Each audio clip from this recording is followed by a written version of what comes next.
We begin this hour with breaking news. Serious allegations from Turkish President Recep Tayyip Erdogan. He's accusing the U.S.-led coalition of supporting, quote, terrorist groups in Syria. Joining me now to discuss the implications of Erdogan's statement is former Pentagon official Michael Maloof. Michael, can you start by explaining what exactly Erdogan said today and what your initial reactions to it was? Well, initially, he basically said that he has documentation, he has proof. The United States has been supporting Daesh or ISIS, and my feelings about it are that this is very disingenuous of a man who's been very supportive of Daesh in the past. And we'll get more into that, especially with regard to Idlib in Syria in a moment. But he also said that he has evidence the U.S. is supporting terrorists, naming the YPG and the PYD. Can you elaborate on who those groups are? Well, they're basically Kurdish groups. And, of course, they're the primary enemy to Erdogan, not ISIS. And the fact that he has been supporting ISIS all these years, and his primary aim is going after the Kurds so that they don't establish a Kurdistan in northern Syria. Even though the United States supports them, he regards them as terrorists, but ISIS, he actually called out ISIS.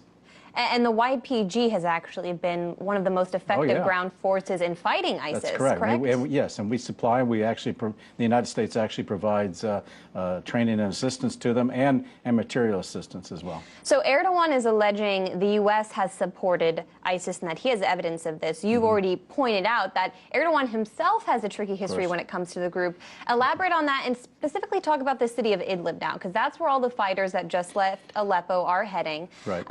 It's very close to Turkey. How does Turkey's role play in that city? Turkey has its own agenda, and it has been supporting the so-called rebels who are jihadi Salafists in the Idlib province, which borders on Turkey. He's still going to be providing that support, and a lot of those rebels who are in Idlib province have actually conducted operations along with Daesh and even Nusra. Idlib province is a consolidation of a lot of the Nusra fighters already in Syria. So this is going to go on, and yet they are providing arms as well to Daesh. You named some of the other groups besides for ISIS that are operational in Idlib and also Aleppo. Al-Nusra is one of them. They're the main group at this point. Ahrar al-Sham, they're rebranding, right? Right. Those are groups that the U.S. has supported. Correct, and continues to support. And in light of what President Obama just did in waiving the Arms Export Control Act, he's also providing more advanced weapons to them. And this is just going to proliferate the fight.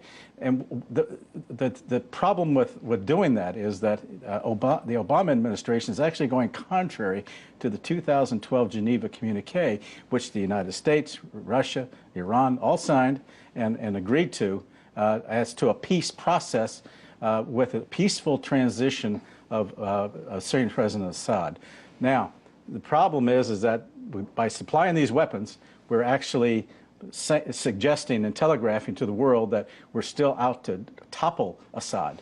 Because we're still supporting groups that are actively working to oust him. Finally, what about the timing of all of this? Why is Erdogan making such inflammatory statement now when we see these peace negotiations happening, including Turkey, Russia, and Iran, and Syria? Absent is the United States. What's going on? I think Erdogan has an agenda of his own, and that is to be able to have an influence over what happens to northern Syria and also northern Iraq.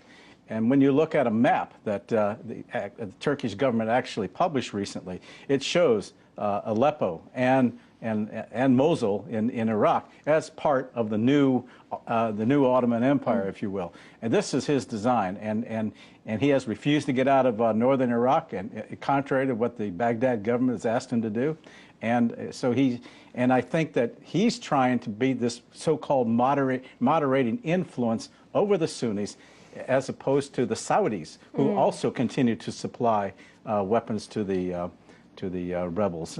And of course, both of those countries are working to prevent the influence of Iran from growing. That's correct. So a lot of different interests at play here. We can talk about it more some other time. Michael Maloof, former Pentagon official, we always love hearing what you have to say. Thank you very much.